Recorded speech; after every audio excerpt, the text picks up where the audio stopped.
Good Morning Business, le grand entretien.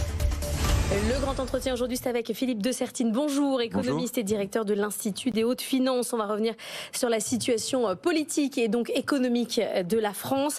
Quel est pour vous le risque le plus fort de cette situation, de cette instabilité politique et potentiellement d'avoir un gouvernement Rassemblement national? Alors je dirais il y a en fait, on va dire deux phases de risque.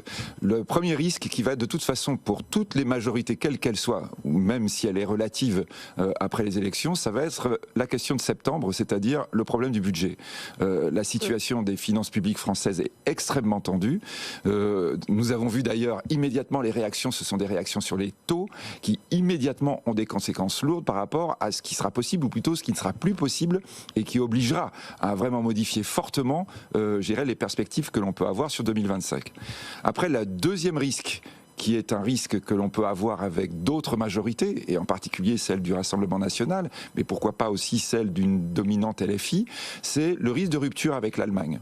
Et je crois que là, vraiment, nous, Français, on doit bien comprendre qu'on n'est pas un pays comme les autres en Europe, qui sont considérés peut-être comme un peu plus mineurs dans l'attelage européen. Nous sommes associés à l'Allemagne. Et à partir du moment...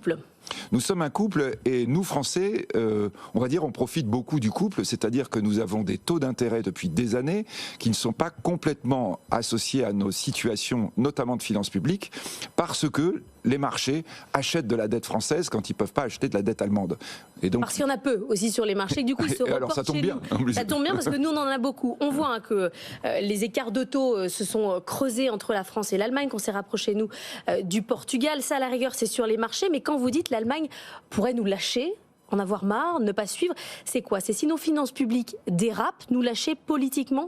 Alors avec RN, attention, ça peut être l'inverse, hein. C'est-à-dire que c'est la France qui dit à l'Allemagne qu'on en a marre. C'est-à-dire que on peut être dans cette situation, et là, évidemment, ça se passe pas exactement comme ça, mais par exemple, nous avons des questions en ce moment absolument cruciales, et pardon de sortir de la sphère économique, mais qui nous y ramène immédiatement, par exemple sur la question ukrainienne.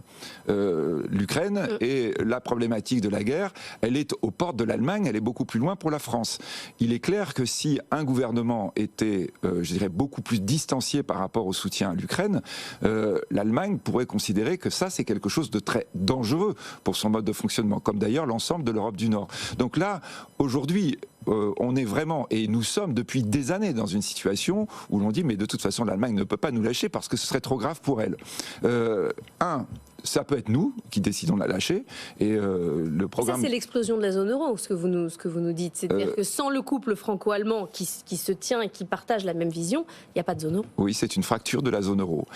C'est une fracture de la zone euro, et c'est probablement le risque le plus fort, c'est-à-dire cette sorte d'anticipation très légère qu'on a eu lundi et mardi sur les marchés financiers, surtout lundi, puisque mardi on commençait aussi à avoir des éléments associés à l'inflation mondiale et au fait que les taux ne vont pas baisser, je dirais, du point de vue américain pour le moment.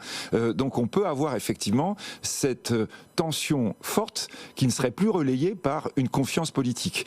Et ça, évidemment, c'est quelque chose que l'on n'a encore jamais connu. Je rappelle que même, par exemple, quand on a eu des grands bouleversements, vous êtes beaucoup trop jeune pour l'avoir connu, mais quand en 1981, la gauche et le Parti communiste arrivent au pouvoir, on n'était pas du tout dans une situation politique, il y avait encore l'URSS, etc. Immédiatement, en fait, la première chose qu'avait fait François Mitterrand, c'est donner à l'Allemagne des gages de confiance en disant ça ne va pas changer, ça ne va pas bouger, et il n'a cessé de le faire de façon très forte parce que tout le monde avait compris, c'était pas encore l'euro, mais on était déjà dans cette situation avec une imbrication très forte, qu'il était capital de maintenir ce lien.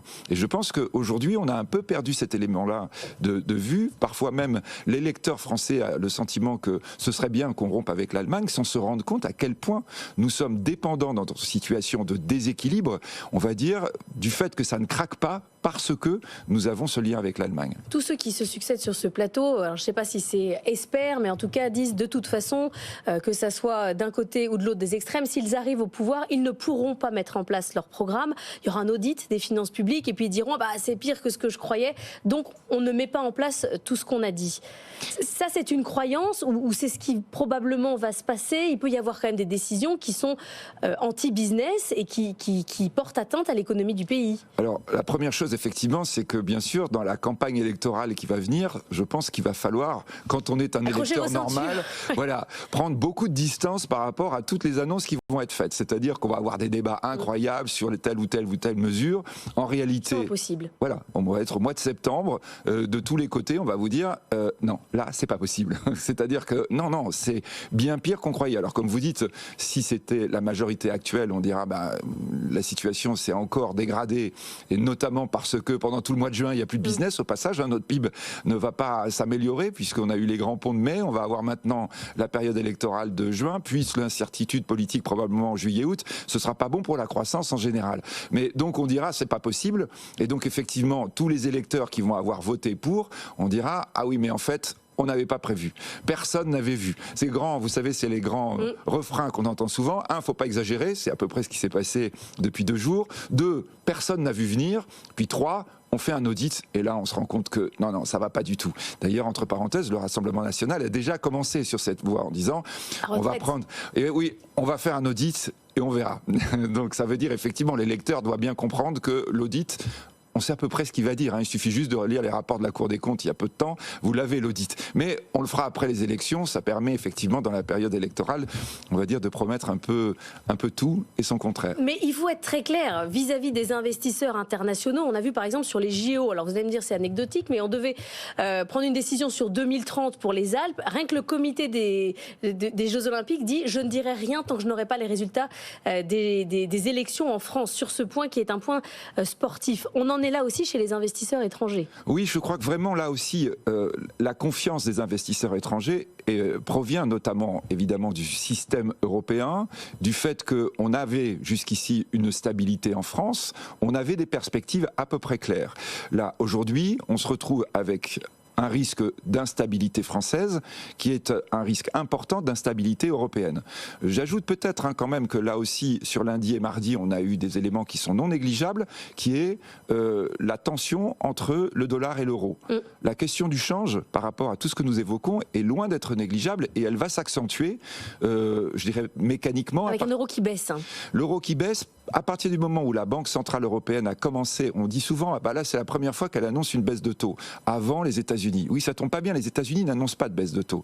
Ça veut dire que là, mécaniquement, le dollar s'apprécie. On va dire oui, et alors, ça permet d'exporter plus. Nous, Français, on a vu nos derniers chiffres du commerce extérieur, ce qui sont un peu plus mauvais, notamment ces derniers mois. Donc ça ne nous avantage pas.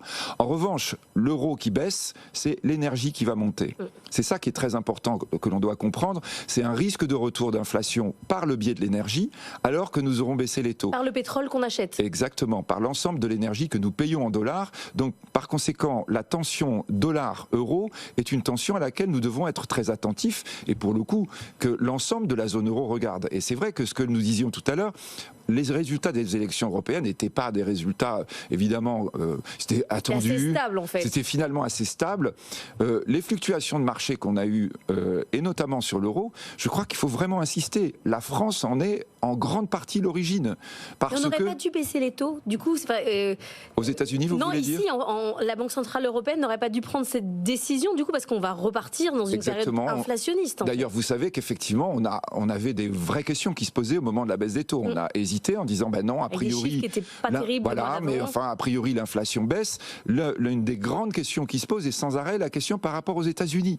Parce que, je le répète, nous avons nos taux, mais nous avons le rapport dollar-euro, qui est en fait avec beaucoup de conséquences. Et je le répète encore, la conséquence forte, peut-être que vous avez un prix du pétrole stable, mais quand vous le payez en dollars, si le dollar monte, en fait, votre pétrole monte. Donc, on a cette question qui se pose aussi du point de vue européen. Ces éléments structurels font que, d'un seul coup, les investisseurs disent risque.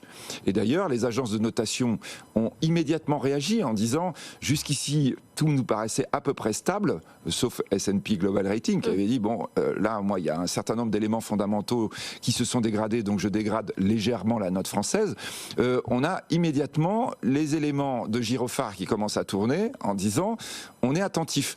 Il s'est encore rien passé, le vote n'a pas eu lieu. Et peut-être, effectivement, ce que l'on peut essayer lorsque on a des électeurs qui nous écoutent ce matin, c'est dire juste quand même, entendez ça au moment où vous allez mettre votre bulletin dans l'urne, quelle que soit votre opinion politique.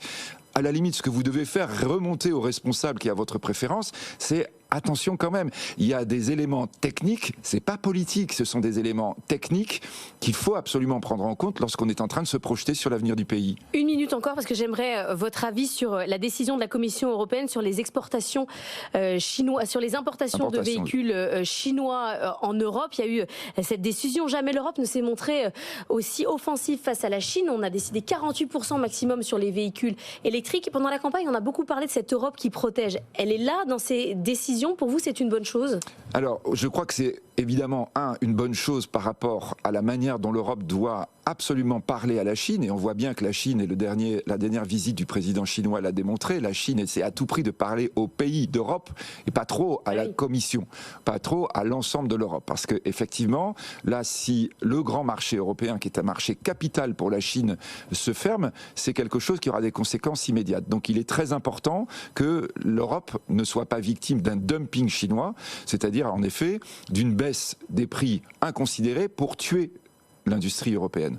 D'un autre côté, évidemment, attention, nous ne sommes pas les Américains, nous n'avons pas la même indépendance ou la même logique américaine, et on doit avoir là une ligne de crête qui doit être en même temps une fermeté vis-à-vis de la Chine et en même temps une ouverture probablement plus forte, notamment parce que la Chine est aussi un acteur incontournable dans la manière dont nous devons penser la fin de la guerre. Nous, Européens, on a cette question-là.